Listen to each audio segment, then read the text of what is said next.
Israel में नई सरकार का गठन हो गया है। 12 वर्षों के बाद प्रधानमंत्री बेंजामिन नेतन्याहू की विदाई हो गई है। 8 पार्टियों की गठबंधन सरकार की कमान कट्टरपंथी माने जाने वाले नफ्ताली बेनेट संभालेंगे।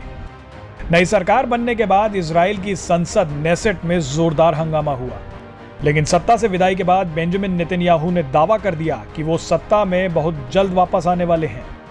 नेतन्याहू ने एक ट्वीट करते हुए कहा कि लाखों इजरायलियों के लिए ये आसान शाम नहीं है। अपने जोश को गिरने ना दे, हम वापस आएंगे फास्टर देन यू थिंक। आंकड़ों की बात करें तो रविवार देर रात सरकार के पक्ष में 60 जबकि विरोध में 59 सांसदों ने वोट किया। गठबंधन में शामिल राम पार्टी के अल हरूमी वोटिंग से गैर हाजिर रहे। सीधे तौर पर कहें तो गठबंधन सरकार और विपक्ष के बीच सिर्फ एक सीट का फासला है। नेतन्याहू इजराइल के सबसे लंबे समय तक रहे प्रधानमंत्री हैं। वो दक्षिणपंथी दल लिकुड पार्टी के अध्यक्ष रहेंगे और साथ ही विपक्ष के नेता भी रहेंगे। नई गठबंधन सरकार पर जब सांसदों ने मुहर लगाई तो नेतन्याहू बेनेट से हाथ मिलाते हुए संसद से बाहर चले गए। इजरायली सियासत में अस्थिरता कई सालों से नजर आ रही है। 2 साल में 4 बार चुनाव हुए, लेकिन किसी भी पार्टी को बहुमत नहीं मिला।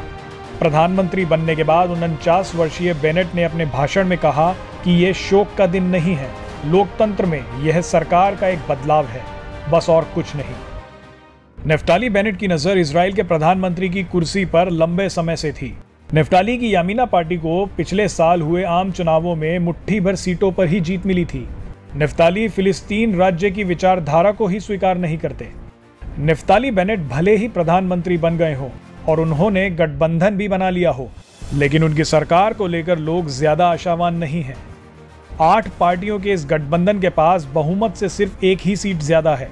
अगर किसी भी मुद्दे पर गठबंधन में मतभेद हुआ तो नया चुनाव ही रास्ता बचेगा। नफ्ताली का समर्थन इजराइल में सरकार बनाने के लिए महत्वपूर्ण था, क्योंकि किसी भी खेमे के पास बहुमत नहीं था। ये पहले से ही साफ हो गया था कि अगर कोई गठबंधन सरकार बनती है तो नफ्ताली के बिना नहीं बनेगी।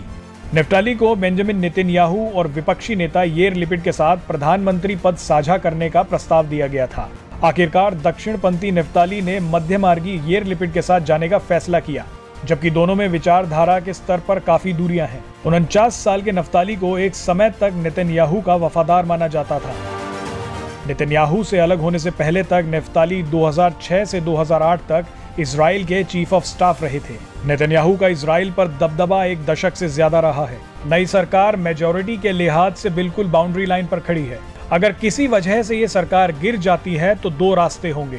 पहला, नए चुनाव कराए जाएं। दूसरा, नेतन्याहू बहुमत का फिर जुगाड़ करें और सरकार बना लें। अगर नए चुनाव होंगे तो नेतन्याहू मतदाताओं के सामने यह तर्क रखेंगे कि विपक्ष स्थिर सरकार देने में नाकाम रहा है।